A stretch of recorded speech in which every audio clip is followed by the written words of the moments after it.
ৰাতিপুৱা উঠিয়েই ইমান ধুনীয়া এটা পৰিৱেশ চাওকচোন আৰু আমাৰ এইটোৱে সৌভাগ্য যে সেউজীয়াবোৰৰ মাজতেই আমাৰ ঘৰ।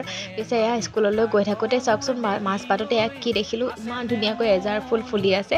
কিমান যে ভাল লগা এই মুহূৰ্তবোৰ। তলফৰি সৰি থকা এজাৰৰ 2-3টামান এজাৰ ফুল লৈ মই তেনেকৈ ফটো উঠিলে, লগতে আপোনালোককো অকণমান দেখুৱাইছোঁ। আৰু এয়া স্কুলৰ পৰা আহিও পালোঁ মই। ভণ্টিয়ে পিছে ৰাখিছে আইচক্ৰীম। আহিয়ে দেখিছোঁ সঁচাকৈ গৰমৰ এইকেইটা দিন বহুত বেছি ভাল লগা হৈ পৰে নহয়নে।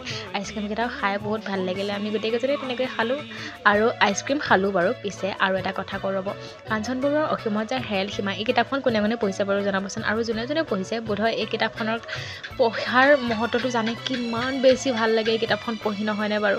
মই এতিয়ালৈকে 3বাৰমান পঢ়িলোঁ আৰু আমাৰ ঘৰত আচলতে এই কিতাপখন আগতে আছিলে, কিন্তু কোনোবাই লৈ যোৱাৰ পাছত আৰু ঘূৰাই নিদিলে।